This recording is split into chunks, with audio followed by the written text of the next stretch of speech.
Je suis née à Izmir et j'ai suivi en fait mon aventure avec le français commence avec le collège Saint-Joseph d'Izmir. Après, j'ai continué mes études à Istanbul, au lycée français Saint-Michel. Par la suite, j'étais à Montpellier pour faire des études de communication et des arts du spectacle. Quand j'étais en France, j'ai travaillé pour le Festival international méditerranéen Cinémet de Montpellier et aussi j'ai travaillé pour le Festival international du film IF Istanbul. Et j'ai écrit des articles sur la culture dans des revues comme Newsweek Turkey et Cumhuriyet, comme le journal Cumhuriyet.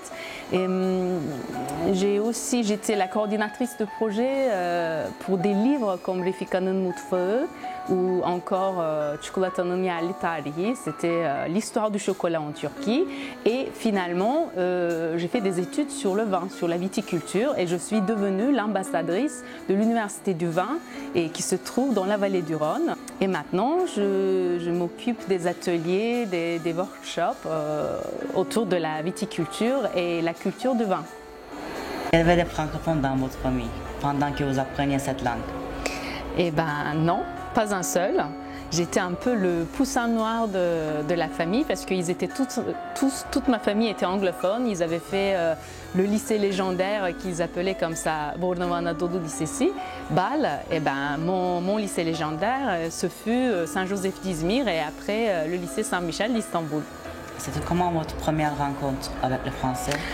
Eh ben, je peux vous dire que c'était amusant mais aussi effrayant en même temps.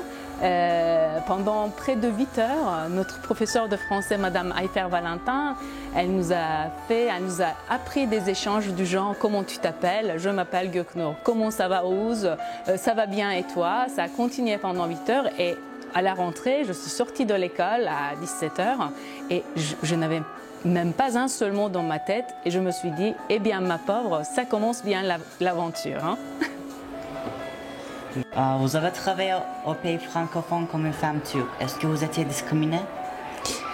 Alors la discrimination est un mot, je trouve que c'est fort et violent. Et cependant, cela ne veut pas dire qu'elle n'existe pas. En fait, je ne me suis jamais sortie isolée de la société quand je travaillais en France. Pourquoi? Oui, j'avais un petit accent, bien sûr. Oui, mes amis ou des proches, ils comprenaient que je n'étais pas d'origine française, mais ça ne m'a jamais posé de problème. Surtout que je travaillais dans des domaines comme les cultures, la communication et par la suite la viticulture. Ce sont des disciplines qui n'ont pas le luxe de s'enfermer sur elles-mêmes. Il faut qu'elles soient ouvertes au monde, à l'international, sinon elles s'étouffent tout seules. Donc j'avais cette chance de travailler pour des domaines très ouverts à l'international. Quand on me pose la question à propos de ma nationalité, je peux dire avec joie et avec fierté que j'appartiens à ces deux pays. Je me sens aussi bien turque que française. Donc ça veut dire que c'est possible. Je me souviens d'une phrase de notre ancien directeur au lycée Saint-Michel et avec son autorisation, son aimable autorisation, j'aimerais reciter et reformuler sa phrase. Lui, il disait que oui, la France est mon pays, mais la Turquie est devenue mon memleket. La Turquie est mon pays et mon memleket, mais la France est devenue aussi mon pays parce que en apprenant, en étant dans une culture si différente de la mienne, j'ai construit un caractère, j'ai construit mon caractère d'adulte et cette culture, cette langue a participé beaucoup à cette construction identitaire. Merci Madame Göknur pour cet entretien.